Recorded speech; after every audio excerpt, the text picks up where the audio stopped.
Any other questions? Bob, and then Dustin. We'll finish with Dustin. Bob Pockris, NASCAR scene. Obviously, at 192 miles per hour is pretty quick around here. Typically, we see a drop off when it comes to the race. Do you expect to see the normal drop off, or is this just going to be a really fast race? And are you comfortable with racing it that fast? Yeah, I think it's going to be a faster race, especially with the cooler conditions. You know, we can run more tape on the nose. The engines are going to run better. Less fall off in the tire. The track will stay, with us longer and not be as slick. So it has the potential to be a much faster pace than what we'd normally see. My only fear with that is that the faster we go, the narrower the racing line becomes, and we could see more of a single groove racetrack. That's the only downfall that I could see. But it's tough to get a really good reading on things because I didn't run any race runs today, and I'm not sure how much this tire will fall off. It clearly has a ton of grip for one lap. I mean, there is a ton of grip there, and hopefully it does have some fall off, and we'll be moving around the racetrack trying to find other lines. Finish with Dustin.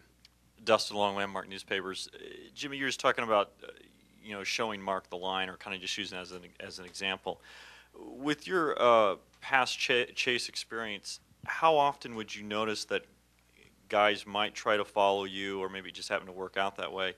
And how many times might you have tried to follow somebody, or when you just happen to be behind, Tony or Kurt or somebody like that, you kind of paid attention to their line in previous chase experiences? How did that kind of play out?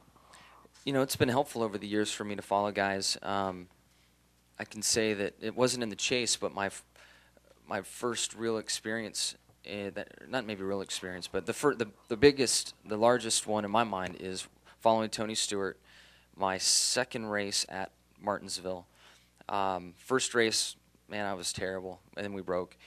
Second race, he came to lap me early in the event, and I followed him for 30 or 40 laps. And just following him and figuring the rhythm out in the line and how to enter the corner, where to put the car, it just something clicked. And I recovered in that race and ran well, and then since then have been really, really competitive there. So that's probably the first example that comes to mind for me. And there's certain guys that have the open mind to explore and to look and follow. Other guys are so consumed on the line they're running that they may not look around as much and try things. And one guy that I see that's becoming very alert in the car and watching and learning is Juan. I followed him. He was catching me at California last weekend, and I knew I just didn't want to show him what I was doing. So I knew he was coming. I knew he was faster. Changed my lines up. He got by me, and I could see him running a little different line from what I saw in the mirror. And once I had a big enough gap between where we were, he started running his line again, and I got a good look at it. I'm like, okay, that works.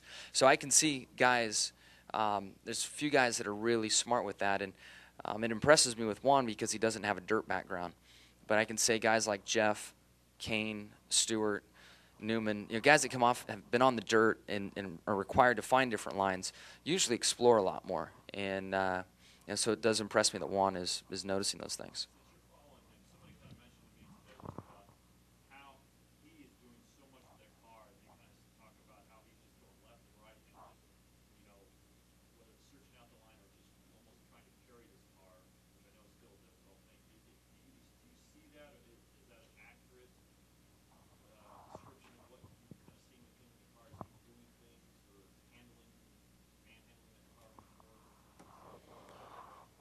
Man, I can say that I've seen less because from my perspective in the car, when you see a mistake, then that's the only thing that we can tell without seeing the in-car and all that stuff. So I have seen less mistakes. I've seen less, him sliding around less, and in some cases driving away from me. So I feel that he's managing the car really well.